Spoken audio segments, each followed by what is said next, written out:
One of the things that people have said about agriculture is that on the whole it's more labor-intensive than hunting and gathering, and that's one of the reasons why people have looked to explanations which, you might say, are kind of corrosive factors, that people have been forced into agriculture because they had no alternative. That is ultimately what may happen.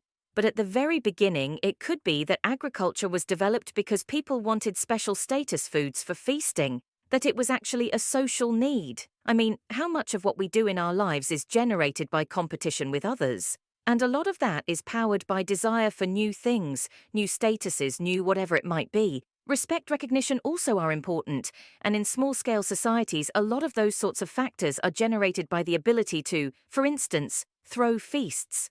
One possibility is that some of these foods that were being grown were actually intended, especially as feasting foods.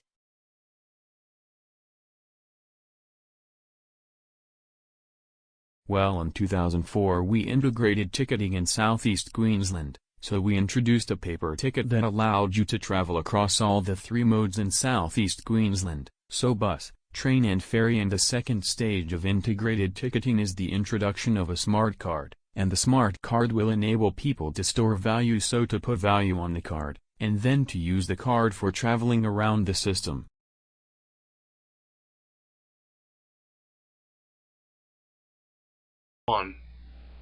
At dawn, when you have trouble getting out of bed, tell yourself, I have to go to work as a human being. What do I have to complain of? If I'm going to do what I was born for, the things I was brought into the world to do, or is this what I was created for? To huddle under the blankets and stay warm? But it's nicer here. So you were born to feel nice? Instead of doing things and experiencing them?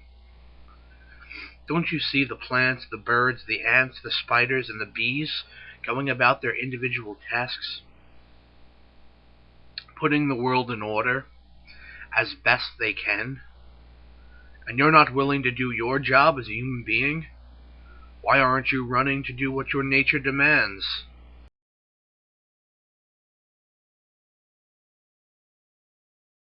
There are few studies on research training programs within the realm of Asian American health disparities.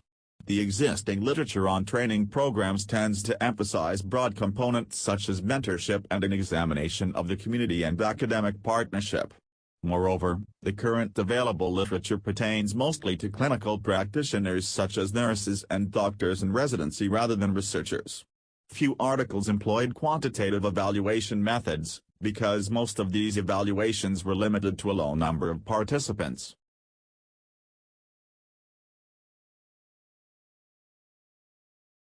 Men have always tried to encode secrets. Military communication, love letters, and forbidden knowledge. Sooner or later most secret texts had been decoded. But among all the history as cryptic writings, one has stood out. This text has defied all attempts to unveil its secret for centuries, the Voynich manuscript.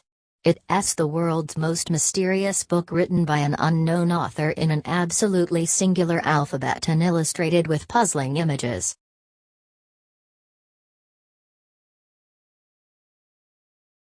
There are some 250 million cars in America, 250 million cars in the country with just over 300 million people. And most of those vehicles, of course, are gas-powered.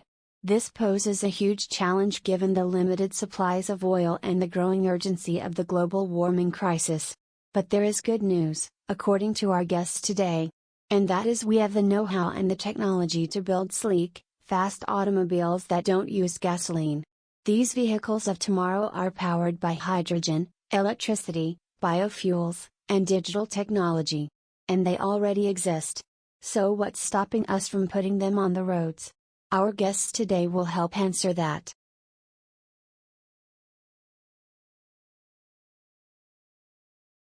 The German automaker giant Mercedes-Benz has voluntarily recalled 3 million brand diesel engine in different parts of the world to improve their emissions. On last Tuesday, the board debate over the future of diesel vehicle. The big giant rival Volkswagen admitted that they equipped the vehicle with illegal software that meant they pass emission test, which is regulated by the government. The emission increases with everyday driving. In some part of the world or cities, and diesel vehicle because of concerns about the increasing level of nitrogen oxide smoke emitted by diesel vehicles.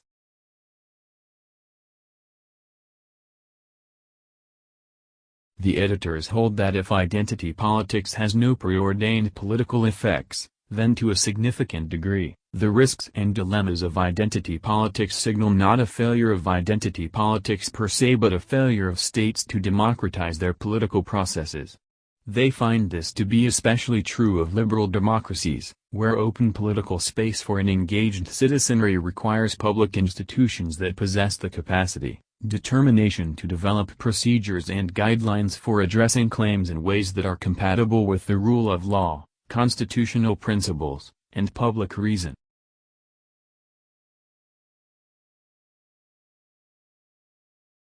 Now that the story's been scratched, it is only part of contingency planning. But it was a symptom of the dramatic turn of events in South Australia, and it flushed out other remarks from water academics and people like Tim Flannery, indicating that things were really much worse than had been foreshadowed, even earlier this year. So is Adelaide, let alone some whole regions of South Australia, in serious bother? Considering that the vast amount of its drinking water comes from the beleaguered Murray, something many of us outside the state may not have quite realized. Is their predicament something we have to face up to as a nation?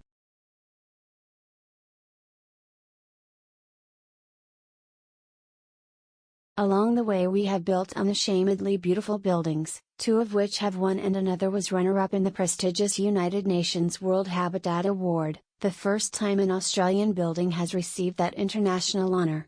We rely on older concepts of Australian architecture that are heavily influenced by the bush. All residents have private verandas which allow them to socialise outdoors and also creates some defensible space between their bedrooms and public areas. We use a lot of natural and soft materials to build beautiful landscape gardens.